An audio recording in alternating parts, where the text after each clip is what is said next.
नहमदुहु नुसल्ली अला रसूलिल करीम अम्मा बाद फ़ाऊज़ु बिल्लाहि मिनश शैतानिर रजीम बिस्मिल्लाहिर रहमानिर रहीम रब्बि इश्रह ली सदरी व यस्सिर ली अमरी वहलुल उक़दतम मिन लिसानी यफ़क़हू क़ौली रब्बि इश्रह ली सदरी व यस्सिर ली अमरी वहलुल उक़दतम मिन लिसानी यफ़क़हू क़ौली रब्बना आतिना मिन लदुनका रहमतन व हय्यि लना मिन अमरिना रशदा। अस्सलामु अलैकुम व रहमतुल्लाहि व बरकातुहू। हमने लास्ट जो वीडियो बनाई थी उसमें इब्राहीम अलैहिस्सलाम का पार्ट 1 हमने कवर किया था। तो अब हम मज़ीद आगे चलते हैं। तो इब्राहीम अलैहिस्सलाम की स्टोरी हम स्टार्ट कर चुके हैं और आई होप सब ने अभी ये पार्ट 1 देख भी लिया होगा। तो अब हम अल्हम्दुलिल्लाह दूसरा मतलब मज़ीद जो स्टोरी है वो आगे की स्टार्ट करते हैं। ठीक है। आऊज़ु बिल्लाहि मिनश शैतानिर रजीम बिस्मिल्लाहिर रहमानिर रहीम। तो यहाँ पे नमरूद का किस्सा स्टार्ट हुआ था। उस ज़माने में नमरूद नाम का बादशाह हुआ करता था और काफ़ी दौलत और शोहरत उसके पास थी और वो भी अपने आप को ही खुदा मानता था।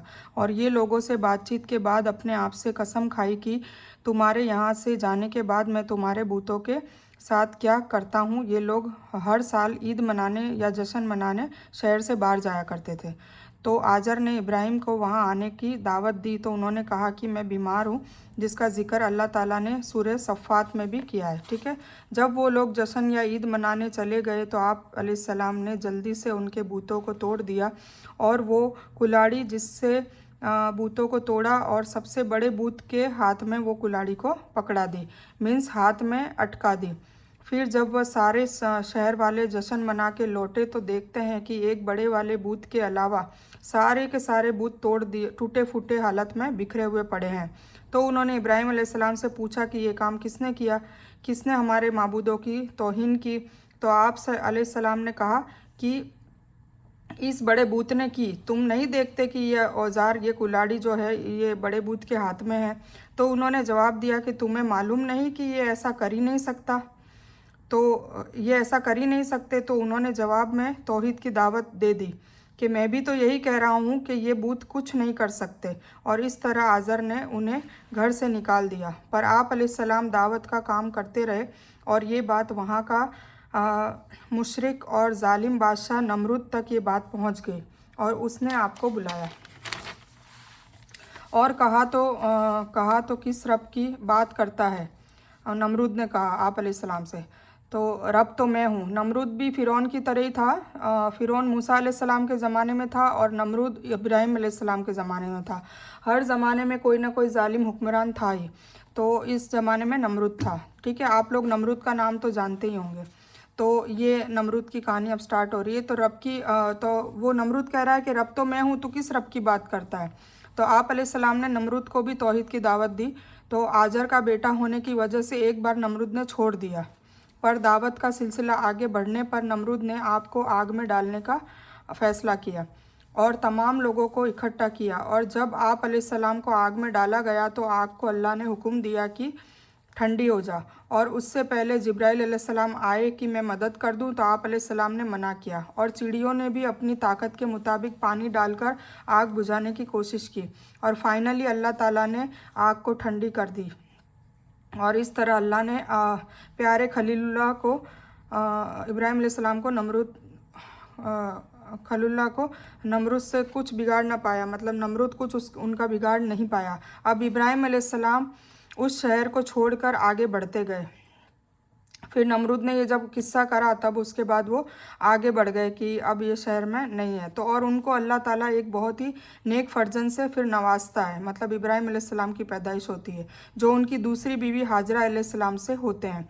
और अल्लाह उनके सवाल से जो तौहीद दिल में होने के बावजूद एक कन्फर्मेशन के लिए पूछा गया था, मतलब तौहीद तो थी पर उनको ऐसा था कि क्या आप जिंदा मुर्दा करने के बाद ज़िंदा कर सकोगे, कर सकोगे नहीं, मतलब कैसे करेंगे, क्या ये एक उनके दिमाग में बार बार ये कन्फ्यूज़न आता था। तो इसलिए अल्लाह ताला ने फिर एक और किस्सा है इसमें, वो मैं बताती हूँ।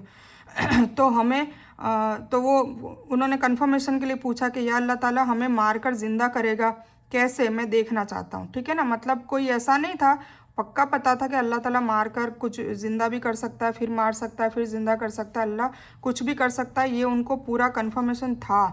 पर बस वो एक जानना चाहते थे कि या अल्लाह तू मार कर कैसे ज़िंदा करना चाहता है, वो मैं देखना चाहता हूँ।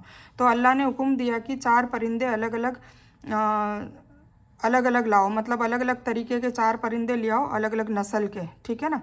तुम उन्हें जीबा करो, जीबा करके उनका कीमा बना दो, मतलब जीबा करके भी कितना एकदम कीमा, सारा गोश्त ना मिक्स हो जाए, पता ही ना चले कि कौन से परिंदे का कौन सा गोश्त है।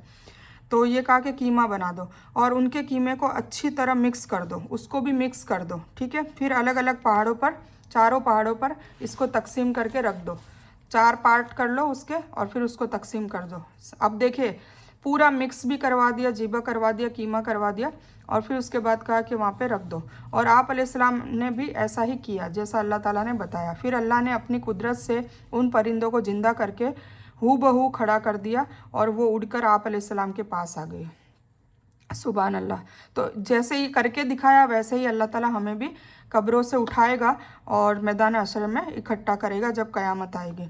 तो इसी तरह अल्लाह ने पे दर पे अपनी करामात और मौजज़े दिखा दिए ताकि हम सबक हासिल कर सकें। अब हम यहाँ बीवी हाजरा और उनके बेटे इस्माइल अलैहिस्सलाम की बात करते हैं। तो अल्लाह ने इब्राहीम अलैहिस्सलाम के बहुत जगह पर इम्तिहान लिए, बहुत ज़्यादा, मतलब ये इब्राहीम अलैहिस्सलाम के तो हद से ज़्यादा इम्तिहान थे, बहुत ज़्यादा उनकी आजमाइश थी, पूरी ज़िंदगी उनकी आजमाइश से भरी पड़ी है। तो इनसे हमें सबक लेना चाहिए, ठीक है। तो इम्तिहान लिए, तो ये भी एक इम्तिहान था कि हुक्म दिया कि जाओ अपनी बीवी हाजरा और बेटे को सहारा के मक्का सहारा में, मतलब मक्का का जो रेगिस्तान है मिट्टी से भरा पड़ा है, वहाँ पर तन्हा छोड़ दो। और उन्होंने वैसा ही किया, मतलब जो अल्लाह ने कहा उन्होंने वैसा ही किया, ठीक है। उन्होंने कभी अल्लाह का हुक्म की नाफरमानी नहीं की। और यहाँ हाजरा अलैहिस्सलाम ने भी बड़ी हिम्मत दिखाई, एक बिल्कुल छोटा और मासूम बेटा, और वो सहारा में अंधेरा, सूरज की तपती धूप, कोई खाने पीने का इंतज़ाम नहीं, कोई रहने की जगह नहीं, और वो अल्लाह पर भरोसा करके कई दिन वहाँ रही। फिर इस्माइल अलैहिस्सलाम की प्यास की शिद्दत देखकर वो 2 पहाड़ी पर औलाद को गोद में लेकर नंगे पांव चक्कर लगाती रही। तो आज हम हज और उम्रा में जाते हैं तो जो सही करते हैं सफ़ा और मरवा की पहाड़ी में, ये मौजज़ा वहीं पर हुआ था। सफ़ा और मरवा की पहाड़ी के बीच वो दौड़ती रही पानी की तलाश में। इस्माइल अलैहिस्सलाम की फिर उन्होंने थक कर इस्माइल अलैहिस्सलाम को नीचे बिठा दिया। तो जैसे ही बच्चा, जब इस्माइल अलैहिस्सलाम बच्चे थे, रो रहे थे, तो वो पैरों को पटक रहे थे ज़मीन पर। तो उनकी एड़ियों से वो जैसे जैसे वो पटक रहे थे एड़ियों से आबे जमजम फूट जाता है। तो वो जैसे ही एड़ियों से वो चश्मा फूटता है और पानी दोनों पीते हैं और सुकून महसूस करते हैं, पर वो पानी तो रुकता ही नहीं। तो हाजरा अलैहिस्सलाम क्या कहती है? जम, ठीक है। तो इसीलिए इसका नाम जमजम है। जम मतलब रुक जा, थम जा, तो जम जा, इसलिए इसका नाम आज दिन तक आब जमजम है। आब मतलब पानी, आबे जमजम मतलब जमजम का पानी। फिर एक और इम्तिहान आता है। अब ये इम्तिहान ख़त्म हो गया, फिर एक और इम्तिहान आता है। इब्राहीम अलैहिस्सलाम को ख्वाब में अल्लाह को हुक्म देते हैं कि अपने बेटे को ज़िबा करो। तो बहुत ही सालों बाद आप अलैहिस्सलाम के घर में पैदा होते हैं और ये इम्तिहान लिया जाता है। और इधर इब्राहीम अलैहिस्सलाम भी इस्माइल अलैहिस्सलाम भी अपनी कच्ची उम्र में समझदारी दिखाते हैं और अपने वालिद को इस इम्तिहान में जज्बा उनका और बढ़ाते हैं। महज उनकी जो उम्र होती है वो सिर्फ 15 साल होती है इस वक्त, पर फिर भी देखिए एक जज्बा बढ़ाते हैं कि अब्बा जी अगर अल्लाह ताला ने आपको ये इम्तिहान दिया है तो मैं भी इसमें आपका साथ देता हूँ।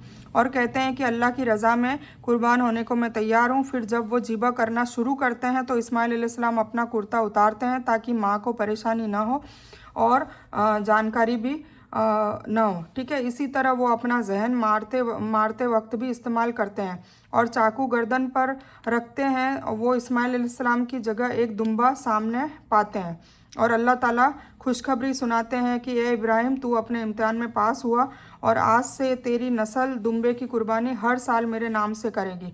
और यहीं से बकरा ईद का सिलसिला चालू हुआ, जो हम हर साल दुम्बा या बकरे की कुर्बानी करते हैं अल्लाह के नाम से। तो ये कुर्बानी का सिलसिला भी इब्राहीम अलैहिस्सलाम की सुन्नत है और इसी तरह बकरा ईद का कंसेप्ट स्टार्ट हो गया। फिर इब्राहीम अलैहिस्सलाम को मक्का में काबा की तामीर, उसे बनाने का हुक्म देते हैं। तो और दोनों बाप बेटे काबा शरीफ की तामीर करते हैं। और आज भी इब्राहिम अलैहिस्सलाम के पैर मुबारक वहाँ पर है। जो मक्का शरीफ में गए हुए हैं सबको पता होगा इब्राहिम के पैर मुबारक वहाँ पर है। एक अलग से कांच का शीशा बनाकर उसमें उसको हिफाजत से रखा गया है।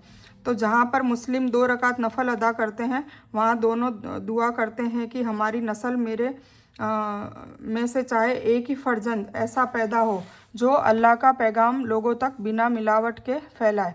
अब देखिए इब्राहिम अलैहिस्सलाम की जो दुआ थी ना, अल्लाह ने वो भी कबूल की, और इब्राहिम अलैहिस्सलाम इस्माइल अलैहिस्सलाम के साथ एक दुआ अलग करते हैं, वो भी कबूल हुई। तो ये 2 डिफरेंट दुआ है। इब्राहिम अलैहिस्सलाम ने जो दुआ की थी कि मेरी नस्लों में अम्बिया, मतलब मेरी नस्लें भर दे, मतलब अम्बिया से तो सारे रसूल और अम्बिया सारे इब्राहिम अलैहिस्सलाम की नस्ल में से ही है, ठीक है। और फिर जब इस्माइल अलैहिस्सलाम के साथ जो दुआ मांगी, उस दुआ में हुजूर पाक सल्लल्लाहु अलैहि वसल्लम पैदा हुए। तो उन्होंने क्या दुआ मांगी थी? उन्होंने ये नहीं मांगी थी कि पूरी नस्लें, उन्होंने ये मांगी थी कि चाहे मेरी नस्ल में से एक ही बंदा, एक ही फर्जंद ऐसा पैदा हो जो अल्लाह का पैगाम लोगों